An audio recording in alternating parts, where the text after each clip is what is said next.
بسم الله الرحمن الرحيم. إذا وقعت الواقعة ليس لوقعتها كاذبة خافضة رافعة. إذا رجت الأرض رجا وبست الجبال بسا فكانت هباء منبثا وكنتم أزواجا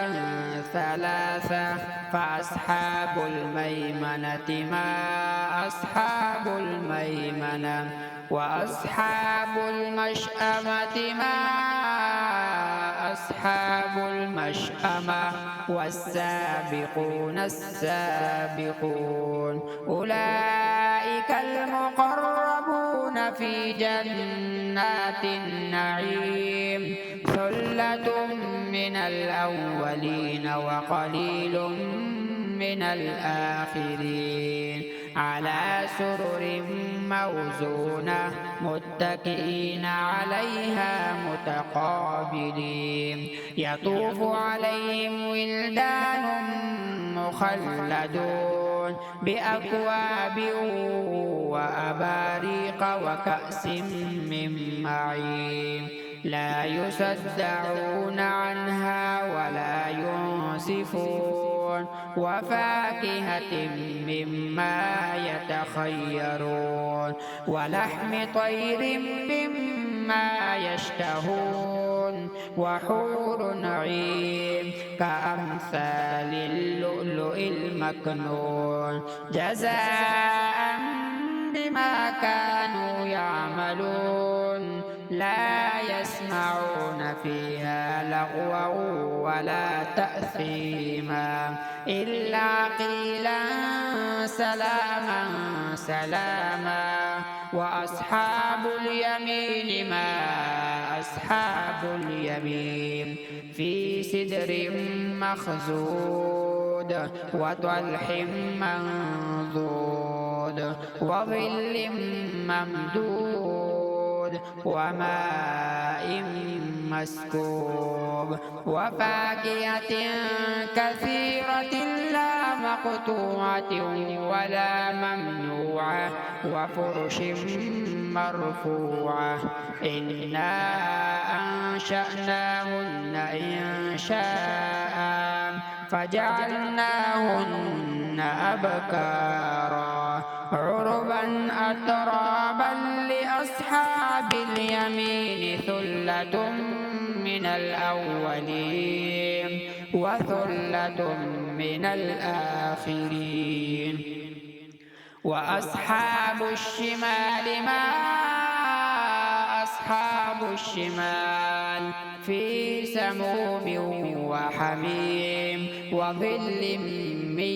يحموم لا بارد ولا كريم إنهم كانوا قبل ذلك مترفين وكانوا يصرون على الحنث العظيم وكانوا يقولون أإذا متنا وكنا ترابا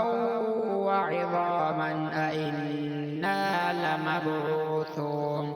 أو آباؤنا الأولون قل إن الأولين والآخرين لمجموعون إلى ميقات يوم معلوم ثم إنكم أيها الضالون المكذبون لآكلون من شجر من زقوم فمالئون منها البطون فشاربون عليه من الحميم فشاربون شرب الهيم هذا نزلهم يوم الدين نحن خلقناكم فلولا تصدقون أفرأيتم ما تمنون أأنتم تخلقونه أم نحن الخالقون نحن قدرنا بينكم الموت وما نحن بمسبوقين على أن نبدل أمثالكم وننشئكم فيما لا تعلمون ولقد علمتم النشأة الأولى فلولا تذكرون أفرأيتم ما تحرثون أأنتم تزرعونه أم نحن الزارعون لو نشاء لجعلناه حطاما فظلتم تفكهون إنا لمغرمون بل نحن محرومون أفرأيتم الماء الذي تشربون أأنتم أنزلتموه من المزن أم نحن المنزلون لو نشاء جعلناه أجاجا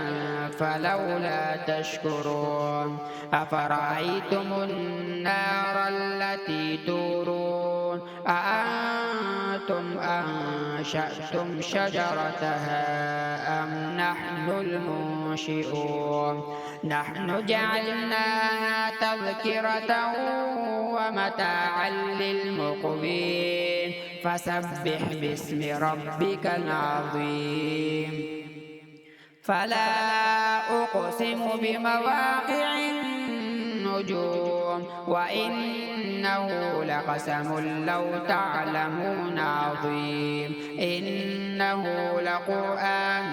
كريم في كتاب مكنون لا يمسه إلا المطهرون تنزيل من رب العالمين أفبهذا الحديث أنتم مدهنون وتجعلون رزقكم أنكم تكذبون فلولا إذا بلغت الحلقوم وأنتم حينئذ تنظرون ونحن أقرب إليه منكم ولكن لا تبصرون فلولا إن كنتم غير مدينين ترجعونها إن كنتم صادقين فأما إن كان من المقربين فروح وريحان وجنة نعيم وأما إن كان من أصحاب اليمين فسلام لك من أصحاب اليمين وأما إن كان من المكذبين الضالين فنزل من حميم وتصلية جحيم إن هذا لهو حق اليقين فسبح باسم ربك العظيم